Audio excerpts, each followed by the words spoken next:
Hello everyone, it's Luisa. We are just 21 days away from the start of the season 2 of World EX. So we compiled 21 of the best moments from the first season of World EX in 2021. So let's have a look.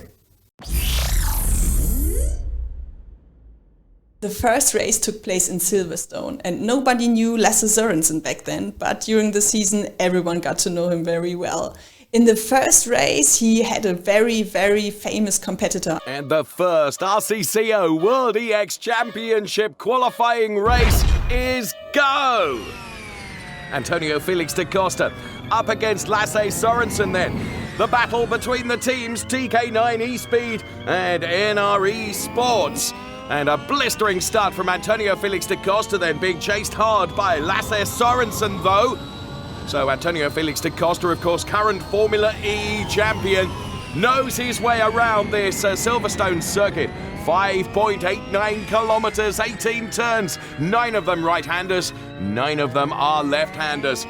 And wherever Antonio Felix da Costa is putting the car at the moment, he is under threat from Sørensen. These fantastic EX0 cars, 1000 HP at the driver's disposal.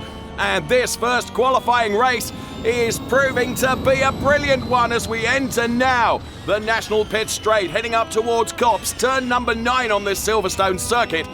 Where can Sørensen have a go on Antonio Felix da Costa as they head into the sequence now, which is one of the famed here at Silverstone maggots through turn 10, 11, 12 and 13, which of course also includes Beckett's, before turning out of turn 14, the left-hander, which is Chapel, and onto the hanger straight. Sørensen then trying to get the draft off the back of Antonio Felix da Costa. It's a long way around the outside.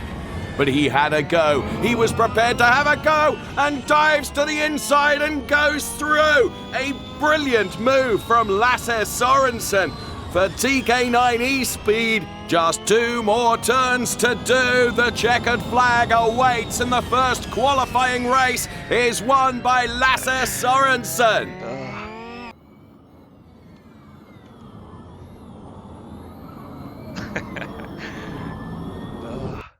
Good race, man.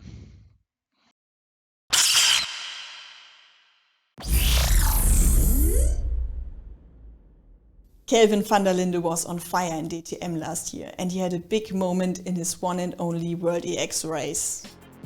I'm a big esports fan, so actually I spend a lot of time on here. It's like my second office here. Wow, 3 abreast, almost into turn number 1. Now the one to keep an eye on here once again. Well, Kelvin van der Linde out on the dirt, but look at this, Lasse Sørensen through the mire and the dust and everything else is alongside Mike Rockenfeller. Oh, mate. Hey, you were good, you had it under control until then. Man. Kelvin, what happened? I guess a typical case of running out of talent there. Just wanting too much. I think I had P3 in the bag. I just really tried for P2, but I think the 1000 horsepower is a bit too much for me.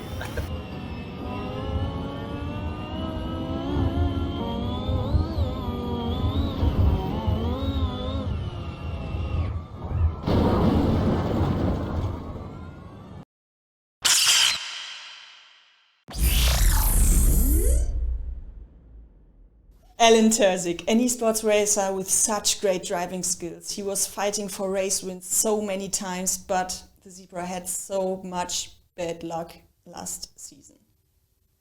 To hold on to this lead, Dries Vantor being held by Alan Terzic, and Dries Vantor makes contact, and he's got this straight and 1 more turn to do. It is the multi-apex, turn 17, sunset bend as he dives to the inside.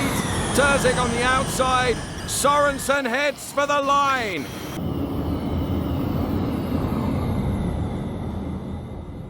Focus on the track ahead. Oh no. Oh, sorry. That's not me, man.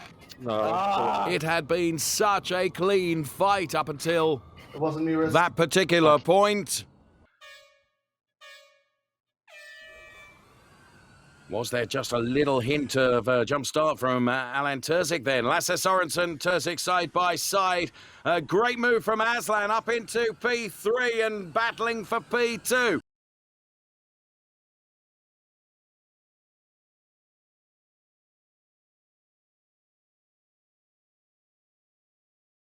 Respectful racing room. Oh, as that is curtains there because the gravel and the grass not the quickest way around the track. Risto Capit and also Andreas Jochimsen and of course Unit Simoncic is around. Sideways goes Alen Terzic, is into the barriers. That plays nicely into the hands of Martin Stefanko. So another 3-lap brilliant race in prospectors. Lasse back on the inside, but of course it becomes the outside. But Lasse back and Alen Terzic, they're being very, very physical, and Alen Terzic in all sorts of strife. And there's problems there as well as Alen Terzic comes back out onto the track. Wants this. How much he wants this. Lasse Sorensen kicks up a bit of dust. Has that unsettled the TK9 E-Speed driver? Well, you wouldn't have said so. Alen Terzic has got to go all for it now. Full chat flat. I don't know whether he put as much braking force into that as I thought he would.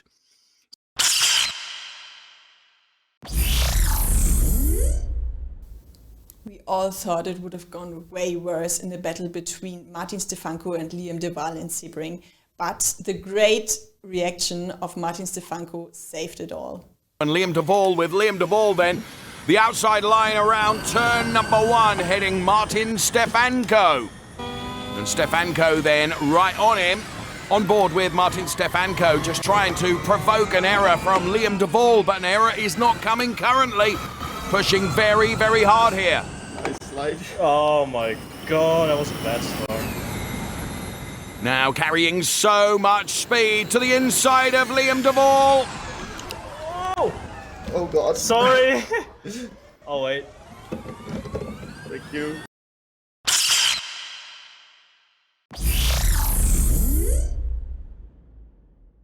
RIG Esports was the first team to score a 1-2 victory in World EX history.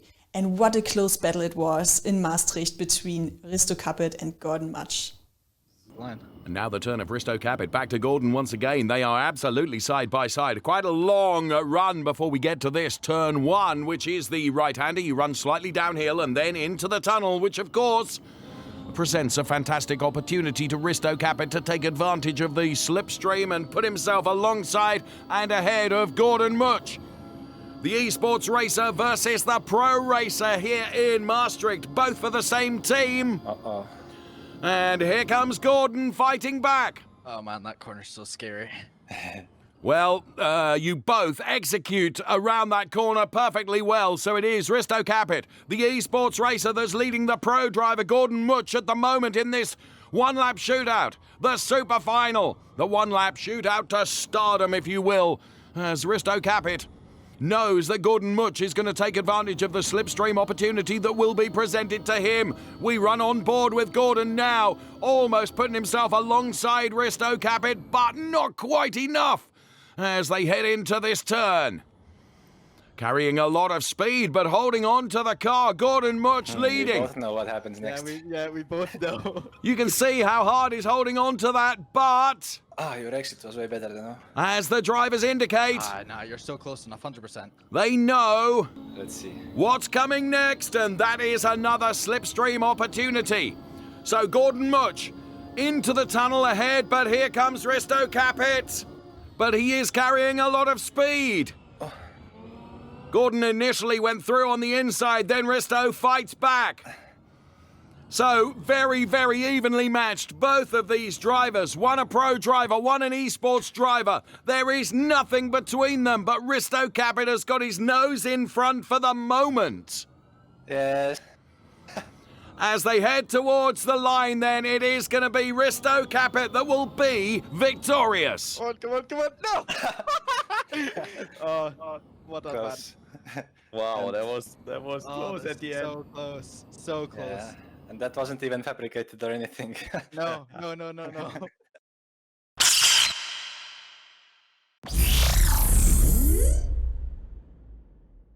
It's so funny to have drivers from different generations in World EX. And it's even funnier to have them both in one interview.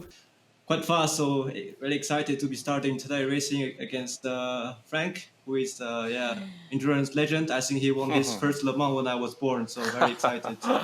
That's cool, yeah. Young boys, young guns. I'm the old one. How does that make you feel, Frank? So you're racing against someone that's won here previously and is calling you an old man. Yeah. No, but that's true. I mean, no, actually, I'm happy to be back here in Sepang. I only came here twice in real life for the 12-hour race, so it's nice to be back.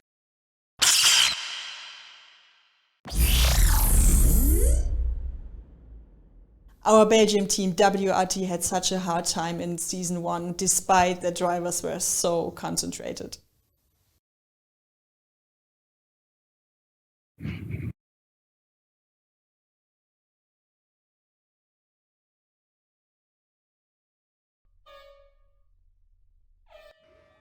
And all systems go. We are away and racing. Andreas Jochumsen, Fabrice Cornelis. And the WRT driver then has got the inside line heading towards the turn 1. But we are some distance from that, where you build up so much speed. Andreas Jochumsen then able to close the door on Fabrice Cornelis. A brilliant overtake from the outside. And then from Fabrice Cornelis, here comes Cornelis on the outside of Lasse Sorensen. It's a long way around the outside. But the Team WRT driver is going to have a go for it here. This is superb between both of them. Number 1, but controlling it beautifully. But then you can see him get a bit sideways as well in turn number 2. Dries van Tor was not able to take advantage of that. But he is all over the back of Lasse Sorensen now.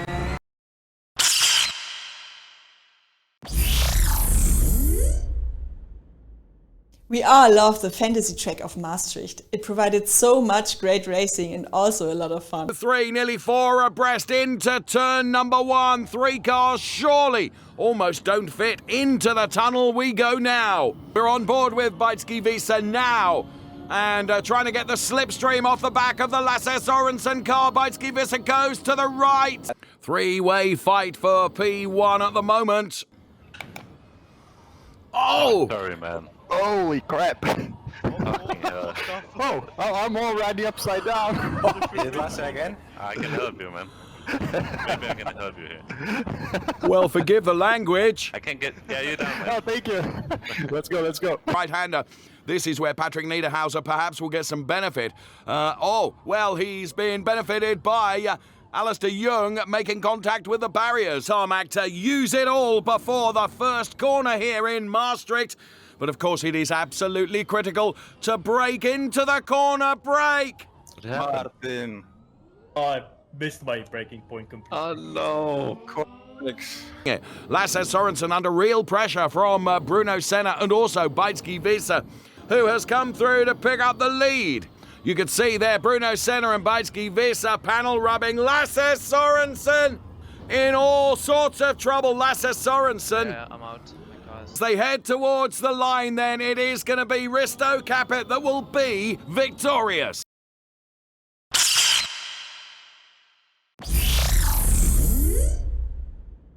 One of the greatest highlights in season 1 was the only oval race in Indianapolis. We're looking so much forward to have them back on schedule this year.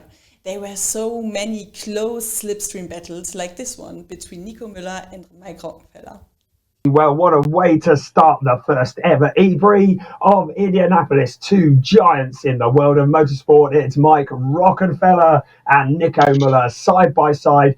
And here we go then. The first E-Prix of Indianapolis is underway, and it's Nico Müller who beats Rockefeller off the line into turn 1 and around into the short chute. The way to drive Indianapolis is flat out all of the way, and that's exactly what's happening with Nico Müller. He's leading the way, but Mike Rockefeller along the back straight, lining him up. He's picking up a slipstream as they head into turn 3. Rockefeller to the inside, and it's Rockefeller that's passed. So Nico Müller trying to come back at him. He tries to get a slingshot out of the corner. Back into the short chute we come. Mike Rockefeller leading the way from Nico Müller, and across the line to complete the first lap. We go again for the second lap. They're running side by side into turn one. Brilliant stuff here. Rockefeller on the inside, Muller on the outside. This could go any way at all. They're running absolutely level. They almost make contact. Now Muller just in front onto the back straight. They go for the very last time. Absolutely flat out all the way. Rockefeller once again trying to pick up the slipstream. He moves to the outside and Rockefeller is back in front. So it's now Mike Rockefeller. Looks like he is into the final corners and he could just take this one. Has Muller got anything left on Mike Rockefeller? It doesn't look like it. Across the line they come and it's Mike Rockefeller who wins the first race. Ah, no! I lost it. Hey, Nico! Sorry, he just got him on the line. Sorry, Nico Muller. I don't know, I was focused. Ah! Hey, that was close, huh? It was slow, but it was fun. Yeah? It was fun, so yeah. close. I mean, we were trying to be. I thought I have you because you were so slow. So I just, launched it and I thought, okay, it's enough. But you timed it well. Good job, man. Congrats.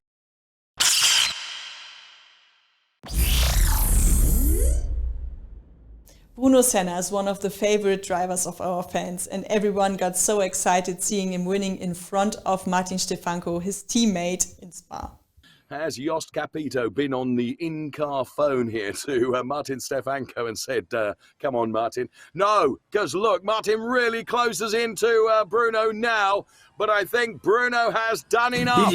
As they head towards the line, Bruno Senna wins the super final. Well done. Thank you, Martin. Well deserved, man. Well deserved. Well, it wasn't a terrible lap, 55.6. It was my best one so far. That's good, that's good. Nice job, man. Good job. Yeah, you as well, man. Well done.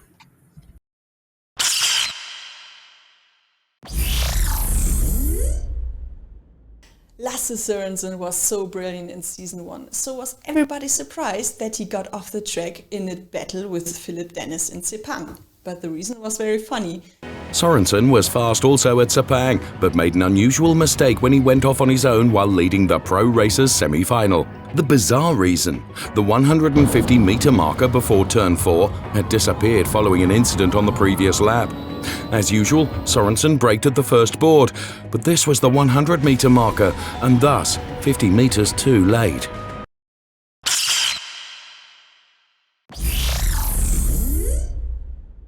The first time Martin Stefanko managed to beat Lasse Sørensen last year was in Estoril, the night race, and we are looking forward to race at night again in Le Mans this year.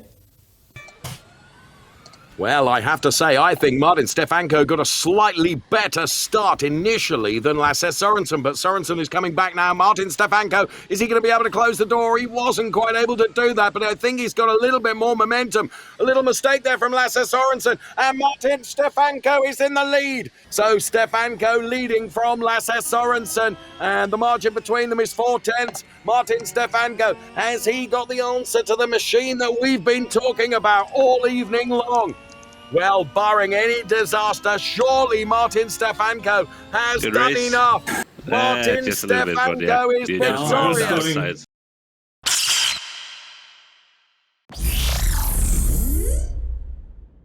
Nico Müller wasn't able to take part in many rounds of World EX Season 1, but he made it into Super Final in Monza. But unfortunately, it ended very soon for him.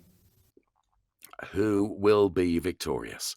Well, we are just seconds away from finding out then, as the car's ready to go head-to-head in this one-lap battle to find who is going to be the ultimate winner of the EX Prix of Italy here in Monza. The klaxon sounds, stand by!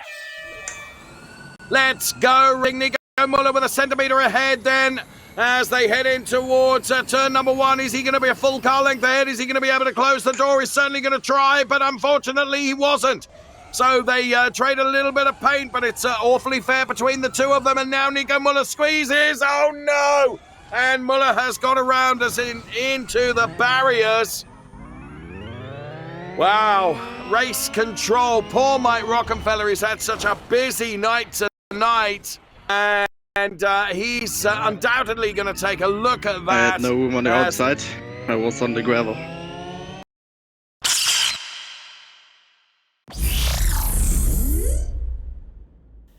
Robin Freins had such a hard time right before the race in Maastricht because his sim wasn't working, but he just got it together right before the race and impressed everyone without practice. Yeah, there's a lot of stuff throwing at me for the last 2 days. First, my PC died because the motherboard died, so I took another PC. Then the steering wheel also didn't work, so I have another steering wheel, but that doesn't work either. So I still don't have force feedback, which makes it very difficult to drive, but I do my best. Hopefully I don't hit anyone else, just only the walls this time, but yeah, I can do the best job I can do and then see where we end up. Oh my god. Let's go racing. Oh no. Already. Guys. There is plenty of panel rubbing between them. Easy. Oh dear. Oh, someone's drifting. However, you will be... Oh, so much damage. As amazed as I am, Robin Freins is leading. Robin, are you still leading? Yeah, he is. Yeah. Not anymore now. Okay. I'm stuck behind these two who like blocking the straight.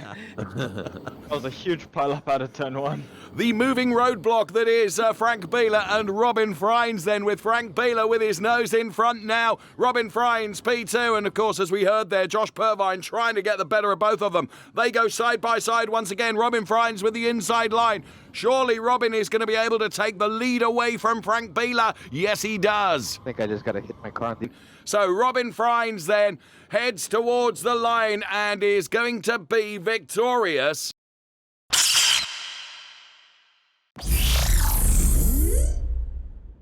Romain Grosjean was, of course, one of the greatest heroes in World AX Season 1, and he showed so much emotion, so much passion in the races he took part, and he was so disappointed when the race ended early for him in Spa. Have a good battle. So is Philip Dennis going to be right involved in this, but Martin Stefanko, P1, Bruno Senna, P2. Here comes Romain Grosjean on the grass, on the curbs. That did not play well for Romain, who's lost out on places. Oh, no! Against my boss. Well, I was off track already at that stage. Both Mickey Hoyer and Romain Grosjean. Car is gone. Car is gone. What Are you okay, Roman? Well, I'm disappointed because I lift off as much as I could. I braked, but someone came behind too fast. That was rear-ended somehow.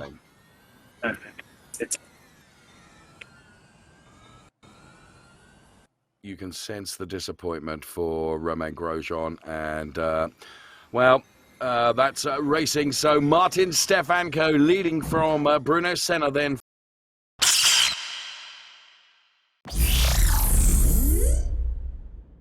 Henry Drury came into World AX as wildcard driver, but then he became a permanent driver for Patrick Long Esports, and he had so many surprises left for us. Released then in this last chance race. Heading up towards turn number 1 now, a very packed grid of cars. They all jostle for positions going into turn 1. A great start from Henry Drury, who leads the race then, and Capet that we're on board with now, he is going to have to try and have a go into the final turn, the double apex, turn 17, Sunset Bend. I bet he'll try and go for the outside. Yes, that's where he goes, but that could leave himself vulnerable to Lasse Sorensen. So he loses momentum, and sure enough, Lasse Sorensen goes through to pick up P2. Drury wins from Sorensen and Risto Capet. Well done, Henry. And away we go. Gabby Chavez into the side of Henry Drury. That's a good start. I've had a bit of a crazy story leading up to this race, so I was invited back to compete in this round, and I jumped at the chance. With the slight issue being that I'm currently in Los Angeles taking care of my father while he has some cancer treatment, and my rig is back in Florida. So I started rapidly calling up people in LA to try and find a simulator, and I've ended up at the Porsche Experience Center in Los Angeles, where I'm doing this race from. So 3-4 cars go abreast into turn number 1. Who is going to come out of turn number 1 in the lead of this race? Well, as you can see, everyone jostling for positions here. Oh, and into the gravel trap. That's not the best place to be, Henry. Oh, and clatters up against the barriers as well. Ah, and he's wearing a headset, so there we are. So it's always interesting to see the different approaches that the drivers have when it comes to their setup and rig. But Henry, hopefully you can hear me. Maybe you'll see me through your fantastic. Good start from Romain Grosjean. Less of a good start from Henry Drury. Seemed to be caught napping a little bit there right at the start of the race. Drury P2, but escaping up the road is Romain Grosjean. And look at this, Lasse Sorensen. Already, Paul! Oh, and there's contact! If I don't make it, I am now Mike Rockenfeller. So, there you go.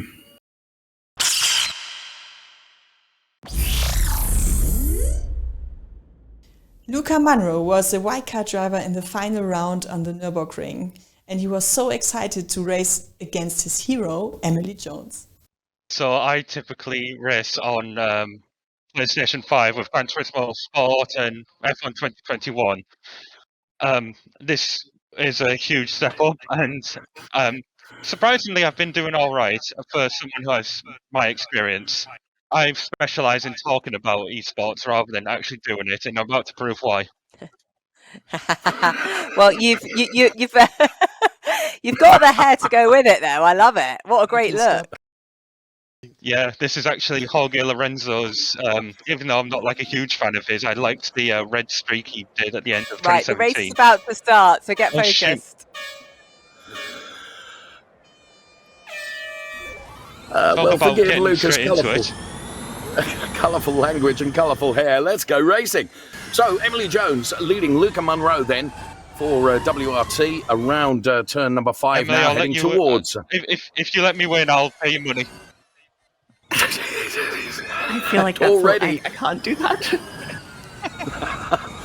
Already, money is exchanging hands for the honour of the victory. Oh, no. Right, And sorry. once again, apologies for Luca's language. That's done it. Amazes me, given that he is someone that talks about it more than drives it. I apologise. Thank you. Emily Jones, then, it's going to be a commanding victory.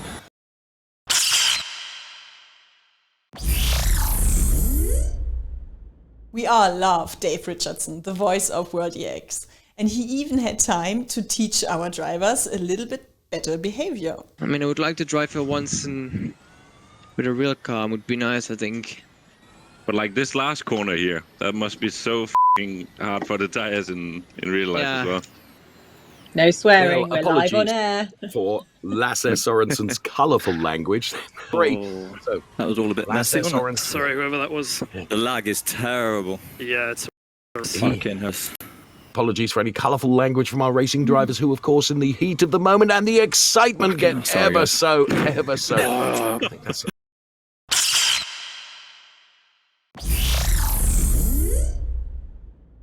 22 thousandths of a second made the difference between winning a laptop and be second. So close was the gap between Nicolas Hillebrand and Mickey Hoyer in Indianapolis. Brand still holding on in the lead of this race. Hoyer, has he got something up his sleeve? Mickey Hoyer, who has come close in the past to winning a position in the final at the Nordschleife. This could be the big opportunity he has. Here they come along the back straight for the last time. Hillebrand going up high into the corner. Hoyer matching his every move into turn 3. Out onto the short chute we come.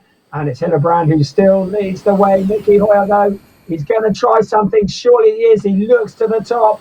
It's Hillebrand on the inside. Hoyer to the outside. Here he comes. It's a drag race across to the line. And it's Hillebrand who does it. Nicolas Hillebrand who makes it across the line first. That was a stunner. Great race. And books himself a place in the champions race.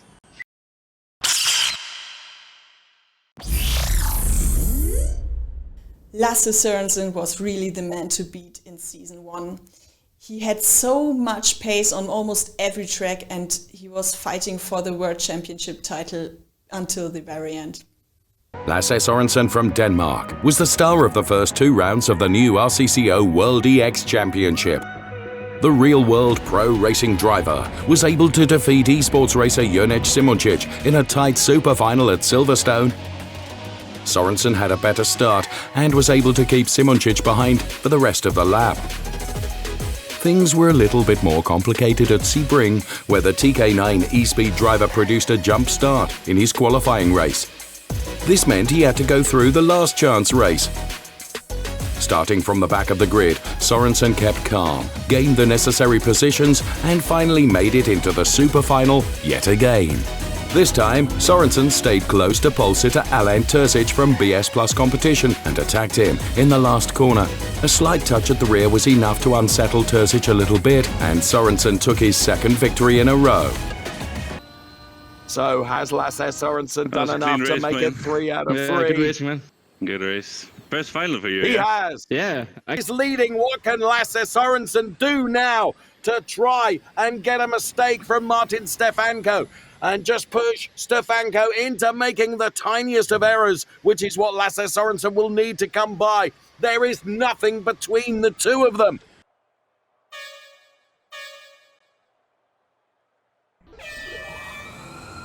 Now, Lasse Sorensen anticipated that start.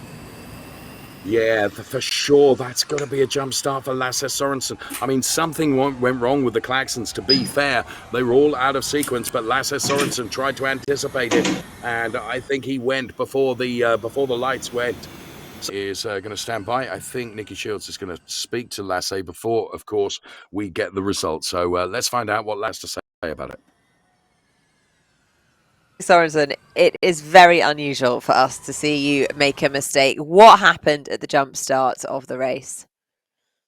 Yeah, it's a bad mistake, but racing drivers always have excuses for the mistakes. So I got a new wheel, and it's magnetic shifters, and I think that's why I just pressed it too early, and it just snapped.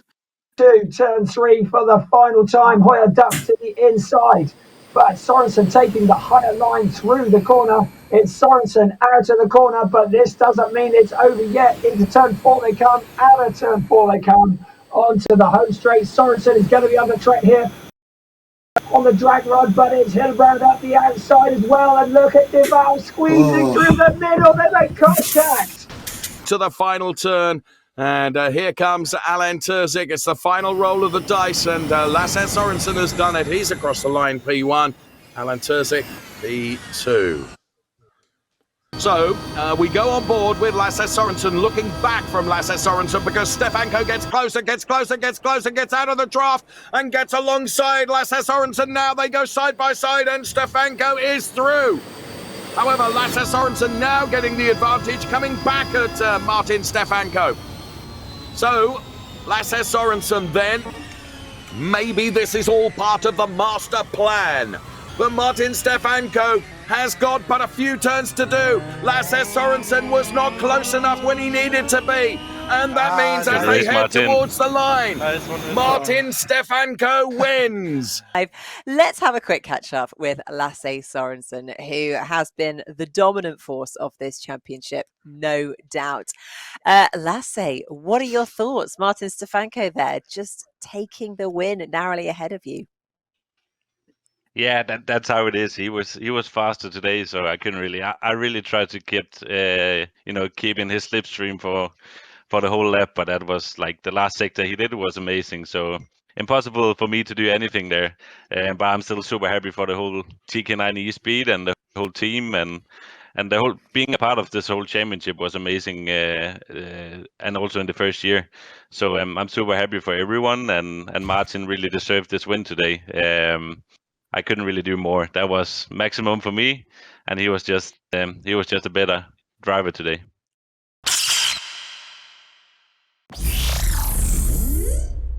Martin Stefanko is our first ever World EX champion. He was brilliant on the Nordschleife against our superhero Lasse Sorensen and got so emotional after the finish line.